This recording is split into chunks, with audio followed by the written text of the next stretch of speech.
Howdy and welcome to the Cowboy Up Podcast, brought to you by the legendary White Stallion Ranch in the shadow of the Tucson Mountains right here in Arizona. In the West, Cowboy Up is more than a saying. It's a way of life defined by grit, hard work, and self-reliance. And that courage is the heart of the mission of Basecamp for Veterans. This podcast is permanently dedicated to honoring that spirit, along with our new partners at Basecamp for Veterans. We are the only show that brings you true Western adventure and history while showcasing the profound healing that happens when our nation's heroes connect with the power of horses. Join Russell True, Deborah Plum, Theo Windish, and yours truly, Steve Clausen, as we share tales from the range and the powerful stories of resilience, all working towards one goal and helping everyone to cowboy up for their next adventure. Good morning, Russell. Hey, it's good to be back. It's good to be back. It's been a minute, hasn't it? Yeah. I've missed seeing you these every week. Yeah. No, I've missed it. It's I learned something every week. Well, and you did the podcast, the Straight Cowboy Up podcast every week for 5 years, and I know you did the first 4 years with your good friend Alan Day. Yep. Sure. I miss Alan. We had lunch together last week, so it was great to see Alan. Yeah. Seems like the same old Alan. He's a really, really good man. And then I guess by default, on the lowest common denominator, you ended up with me. I don't know if that was the best day or not. No. Well, that's not true. Well, you know what I mean. So, I'm excited since we've decided to team up the Cowboy Up podcast with Basecamp for Veterans. I love where it is. I love introducing Basecamp for Veterans to the Cowboy Up audience, don't you? Well, absolutely. And I'm not really the person who deserves any credit for it. My brother's been the driving force in our family to make this all happen, along with Deborah and Theo. So I'm just do I want to use the word cheerleader for this? I just ride along. Well, I don't know. The concept of you hanging out with pom-poms is just, it's something I will not be able to get that image out of my mind for the rest of the day. So thank you for that. I really appreciate it. If you see it in real life, call 911. I like that. Something bad has happened. And I will. I promise that happens. Okay. Before we get going, because it's been a little while, I think we did our last podcast in June. Yeah, you probably remember better than me. I remember it quite well. By. I remember who it was with, in fact. So, but that's how long it's been. So, in order to refresh our audience's memory, I would like you to take a couple of 3 minutes, maybe longer.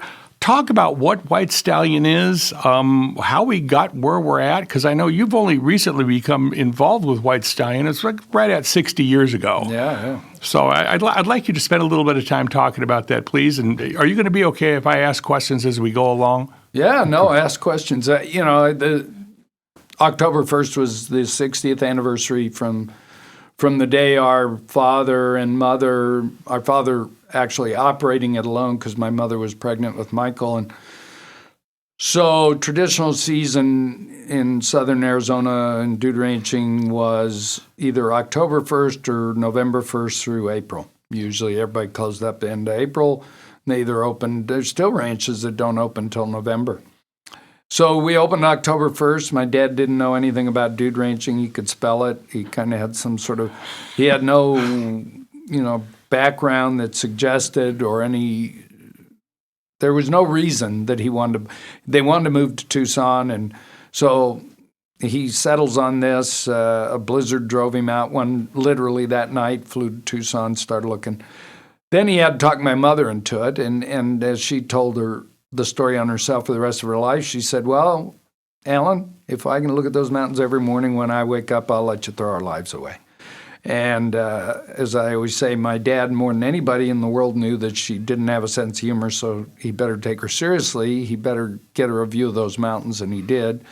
And it was floor-to-ceiling glass across the south wall of our house, and it's the house I get to live in and the office I get to work in and the mountains that I get to still see. So we started out as a kind of a probably lower end of the scale of dude ranches. There were 24 still operating in Tucson of the 127 at one time.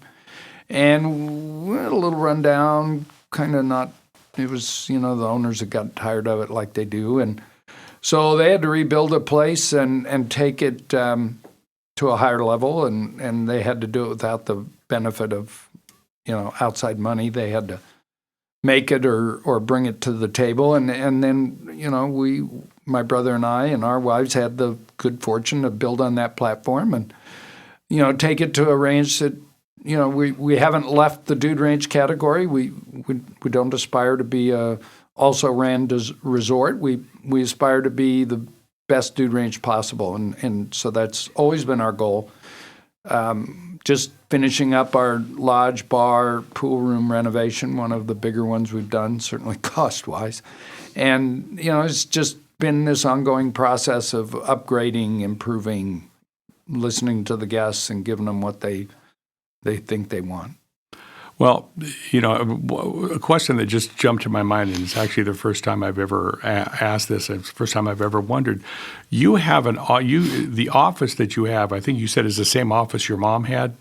Well, my dad and my mom worked in there, and then we lost my dad, and then she worked there for a long time, and she never touched a computer, as I say, unless it was to push it out of her way, and she thought computers were bad and the internet was the devil, and she wasn't really a believer in the devil, but she thought if there was one, it was the internet. It was the internet, yeah. And so she typed on a manual typewriter. She never even used an electric typewriter, and that was, in the era of, long distance cost money, and so she'd type out those letters and answer the phone and work tirelessly, too hard, too long. And that's the office I get to work in. I do use computers. No, yeah, you do. Your wife wouldn't have it any other way, I don't think. Yeah. And it's the world we live in. Do you ever imagine what it was like when you're sitting in that office, what it was like when your parents were sitting in that office? Does that ever enter your framework? No, I mean, no. Not really. No? I think that I know what it was like. One thing our parents is a very odd dichotomy that I guess maybe was socially and culturally the way it was, and on the other hand, not at all. So our parents, when October hit, they ate dinner and did the happy hour and played cards and drank and smoked with our guests 7 days a week, 7 months a year. And we were not invited or involved or even welcome, frankly. We never ate dinner with our parents. We had people that took care of us, and meaning Michael and I. And so we were not involved in any of that. And yet, our parents always involved us in the business. And so if they were going down to the bank to do banking or to get the line of credit organized for the opening, because, it's a cycle of money because it was a seasonal business, or anything along those lines, if they were talking to contractors or staff, we were welcome to participate. Well, not participate maybe, but we were welcome to be there and learn and absorb the stuff. So I kind of have a pretty good memory and a pretty good sense of what business was like for them then, and how it's not at all like that for us now. Yeah, you've definitely changed a few things. Well, I mean, the world's changed. We'd still be typing on a typewriter and, no internet, and sending out brochures and smoking and drinking with the guests. I don't smoke, but no, I understand we that. wouldn't have changed anything, but the world changed around us and we adapted, which is one of the reasons we're still here. Well, exactly. I mean, I think if you would have asked Henry Ford what he wanted, what America wanted when he developed the car, most people would have said, well, we want faster horses. Yeah, it's true. Well, that's clearly not what White Stallion is. We're not a faster horse. We're a luxury dude ranch, guest ranch, and we enhance a lot of people's lives. I mean, I know one of the great joys I have is being able to talk to guests who have been there some as many as 30 years or more in a row. Why do they keep coming back? And the reasons are diverse. And a lot of them don't participate in any of the activities anymore. They just want to be there. Well, I mean, there's certainly a lot of people that have been there 30 years or even more. I mean, there's guests who predate us. They started the first year of the towns, who were 7 years before us. And that first generation's gone. Second that started coming with them is they're not young anymore. I mean, you figure it out, 67 years plus their age when they came. So, I mean, people do come. I get nervous when people use the word luxury. There are some very luxurious dude ranches. That's sort of a micro segment, but within our tiny business segment of dude ranching, I wouldn't be too upset if someone said we were sort of upscale, but luxury gets me a little nervous. We're going to fail to meet some expectations. Well, that could be accurate, but I know so many of the guests that I talk to use the word luxury because of where we're located. They come in on this dirt road. Their expectations, maybe at least the initial visitors, can be low, but as soon as they walk in, they're overwhelmed by the quality of the dude ranch, the amenities that we offer, the fact that we've got, an incredible lodge, amazing food. We've got a full spa. We've got a pool. We've got just about anything anybody wants. But, I want to move on now, and I want to talk about this group, Basecamp for Veterans, that we're starting to align and we're introducing to our audience today. In fact, let's go ahead and bring Theo and Deborah in now because they're the founders of Basecamp. Theo, Deborah, can you join us, please?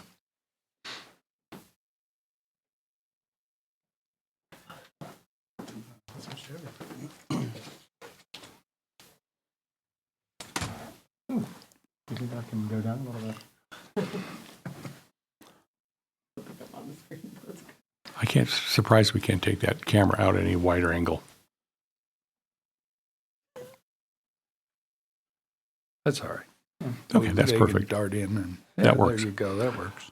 Welcome, Theo. Welcome, Deborah. I am so happy you were able to be here today. I'm going to throw some questions at you as we move through this. I want you to explain, if you don't mind, how you founded, where you came up with the idea of Basecamp for Veterans, and what it is you actually do. Oh, okay. Do you want I mean, that's just a little. That's a softball to start. Yeah. Well, thanks for having us on, and thanks for the opportunity. We're also looking forward to this collaboration. How we got started and where the idea came from is just this unloading, constant loop of feedback that we keep getting. So I don't know if we really have an origin story other than one day we both decided we wanted to do more with our lives and contribute to society and community in a way that is just meaningful to people outside of ourselves. And through just a variety of conversations and kind of going back and forth, we both landed on the two things that are very important to us, and that is horsemanship and veterans. Yeah, I think that for me, I grew up, and similar with Theo, neither of us served in the military, but both had family members who had served, who were close with, or we had experiences with in ways that informed our view of how veterans and their families are supported in this country. I think the starkest comparison that really informed my passion for this was that I'm a dual citizen with Israel, where everyone serves and it's mandatory, and sort of seeing the way the culture in Israel, not better or worse, just very different from a culture where the concept of mandatory service has gone away over generations, was really, really just fascinating to watch and observe and see how family members became maybe less a part of the narrative here, because if they didn't serve or they didn't choose to serve, it wasn't that everyone had a common understanding of it the way you do in other countries, and there are many where service is mandatory. And so I think for me, it was about my way of giving back and really highlighting the lives that are impacted by service, for better or worse. And I think the horse component really came after. It was just how do we impact them and help them in a way that is unique and that highlights different parts of what we think of when we think of returning to civilized sort of civilization, normal, sort of to just being a normal civilian, and what that struggle is. And I think for us, horses played different roles in our lives and just how they they're good mirrors, and we'll talk a little bit about that, but also just the culture. I think the culture and the environment out in the West, and for me personally at White Stallion, coming there as a guest since I was 2, it felt like this really welcoming and challenging environment that could be beneficial to veterans coming home. So. Well, I think it's remarkable that the two of you, I think that the number one thing that you have in common is your love for horses, but your backgrounds and your skill sets are so different. My goodness. Could you talk about that, please? Because it's a dramatic difference at best. Yeah, Deborah sort of alluded to some of that mission focus that we have being about serving veterans. I come from a long line of veterans. All of the males in my family have served, and when it was my time to serve, I remember my dad very clearly saying, "You will not be going and enlisting." And I still remember, I don't know if they do it now, when I was in high school, you still had to fill out that form at the first day of school that, for selective service, if there was ever a draft. I don't know if they even do that anymore. I'm not sure. But and I remember I was kind of excited about that opportunity. But alas, no, that was not going to be something that I was going to be allowed to do. And, my father had a different experience than my grandfather, and I tell this story kind of openly because it's sort of how I come to serving our veterans. I would go to the flea markets with my grandfather on the weekends, and we'd go to a diner, and he'd have his hat on. He served in the Korean War. And they would say, "Thank you for your service." And I just remember that pride of being there and sitting with him.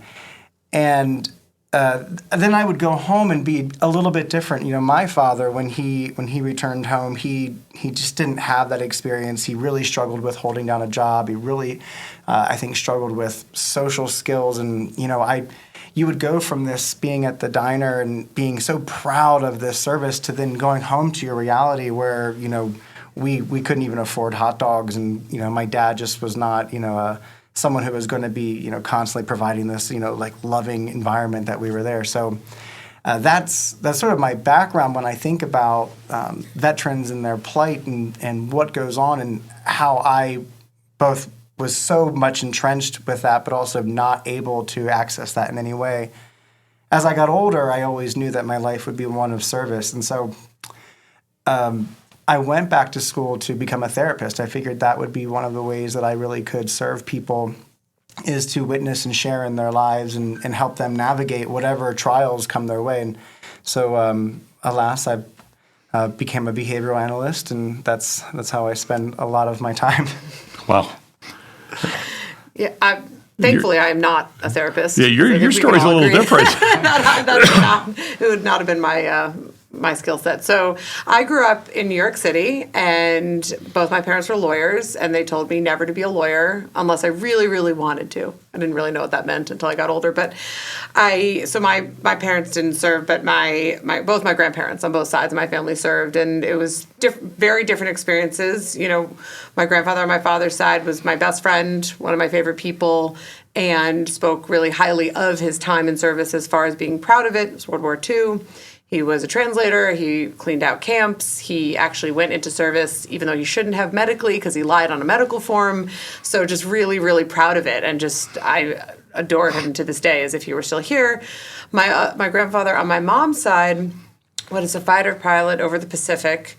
I did not get to know him as well because he died when I was younger, and was high-ranking, medaled, really a hero, a war hero, who came home and struggled a lot with alcoholism and couldn't keep his job and what we would now call PTSD.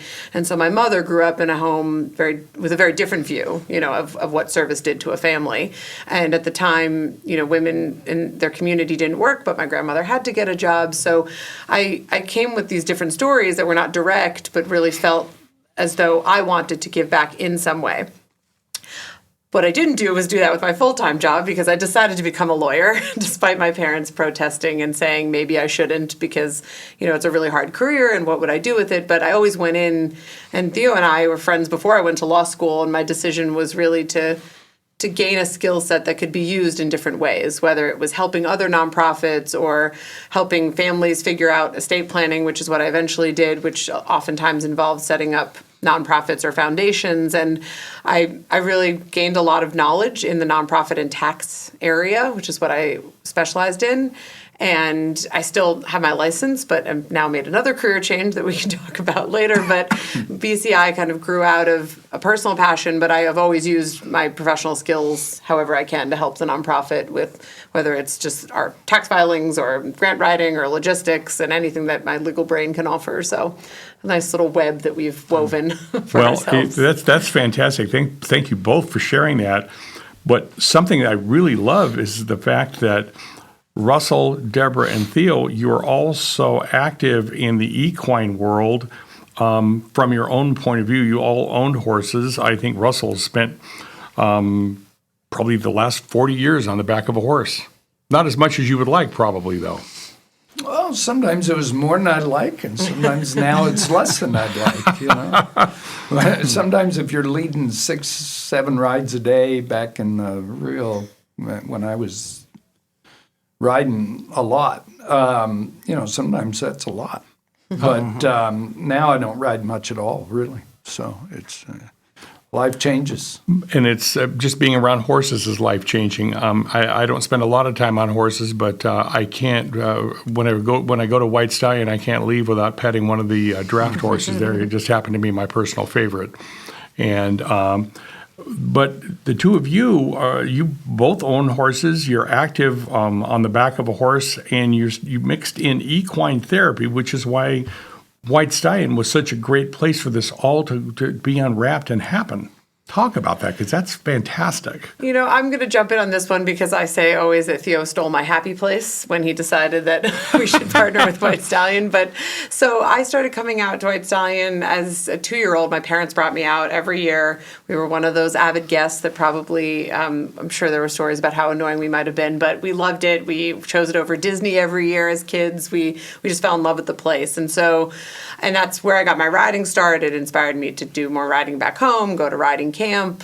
I think Russell's responsible for my father going on a cattle drive that he then took us on in Utah. And so that White Stallion really gave me the base for the horse experience, which was great as a contrast to the English riding back home.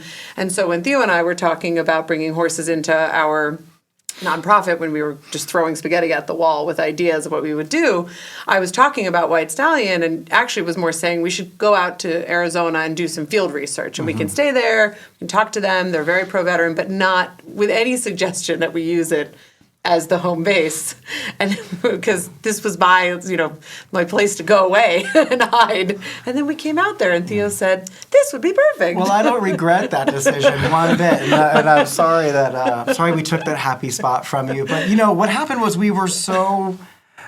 we decided to do some field research, and we decided to learn a little bit more about the way that we could provide equine therapy and reach out to these veterans. And so we did go on this hunt around to find and learn. And I remember one of the reasons why we went there was because we were also very stressed out. We had a different plan when we originally wanted to start this nonprofit. We were not a nonprofit in the beginning. Mm-hmm.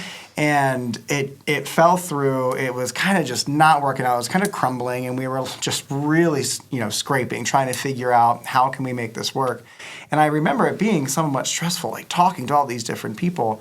So then we go back to the ranch at the end of the day. I mean, I think we drove from Florence back down to Tucson, which is not really that long of a drive, but felt like hours. And we're sitting there, and I just felt so relaxed. And I just felt this relief come over me, and I thought, why don't we do it here? If this is what people feel like, we didn't have to do anything. The mountains did it, the space did it. So that it was a no-brainer, and I don't feel bad for taking it. No, and neither of us regret it. I mean, in truth, it's kind of, for me, it's really incredible to see, because we do incorporate families, how much families from our participants really feel that at White Stallion. And so we had come up with the idea of using a mix of wild horses and a mix of fully trained horses in the programming that we offer. And White Stallion became our base camp. It became our home base to do that. So where did the three of you get the idea that maybe putting the Cowboy Up podcast together with Basecamp might be a workable plan? Russell, you were part of that. Well, I think it's an interesting way to talk about what dude ranching really is. I think it's base camp for Deborah's family, and it's base camp for a lot of people because and I'm going to put a plug for dude ranches. I think this would work at a lot of other ranches. And I'm just a big fan of dude ranches. They happen to be in beautiful places. They have horses.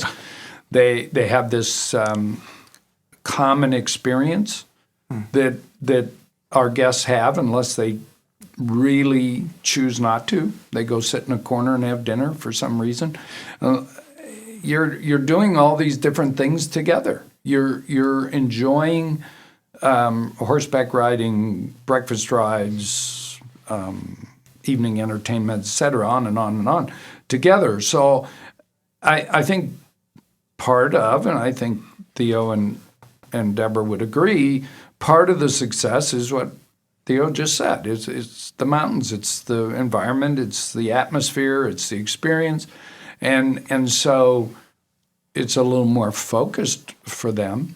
And they're doing some things that our guests don't do with some untrained Mustangs.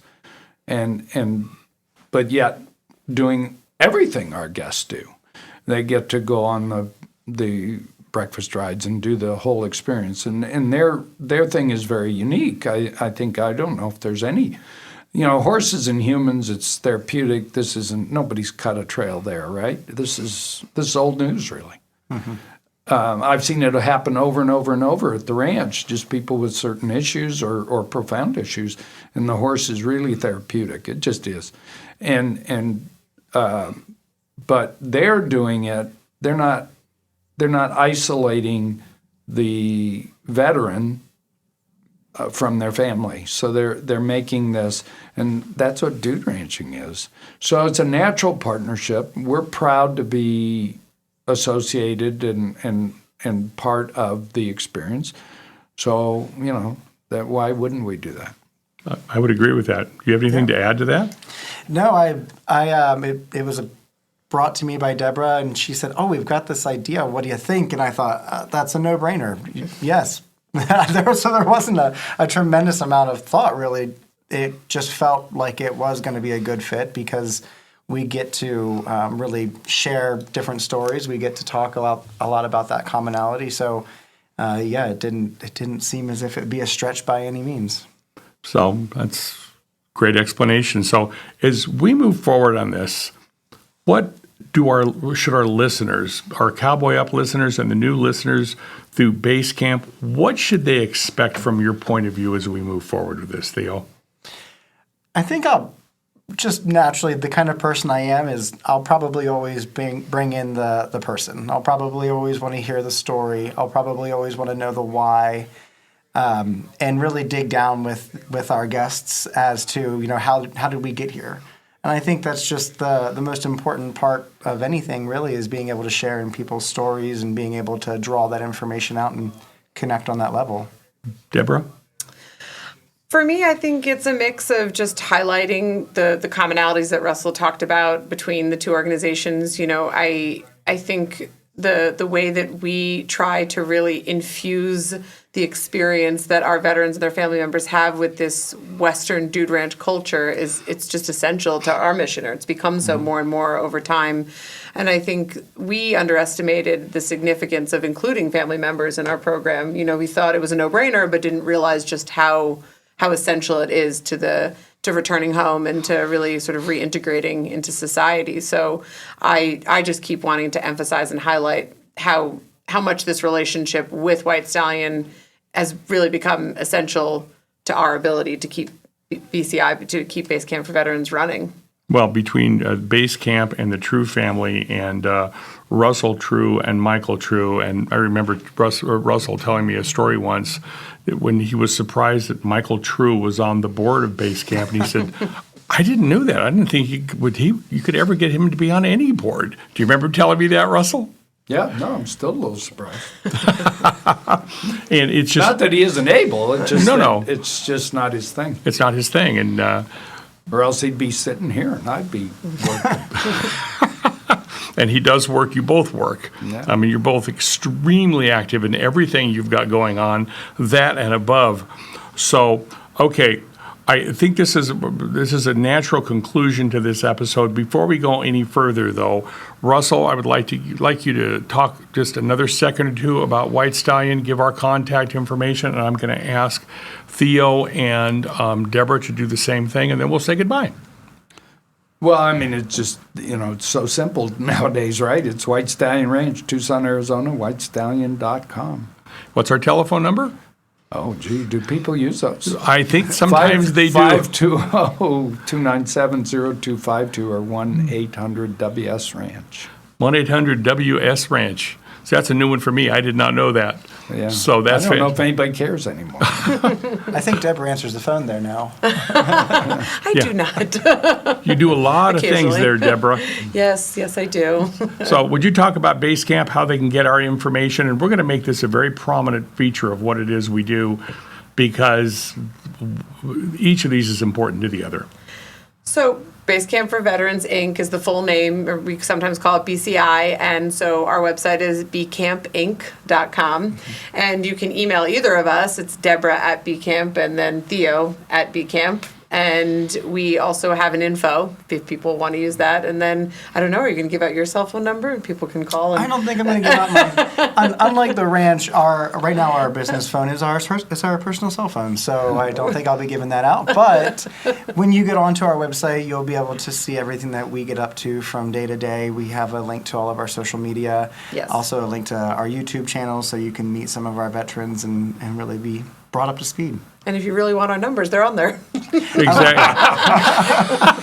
That's a good point. I did forget about that. Yes, you did. In fact, that's where I initially got your number. So good call, Deborah.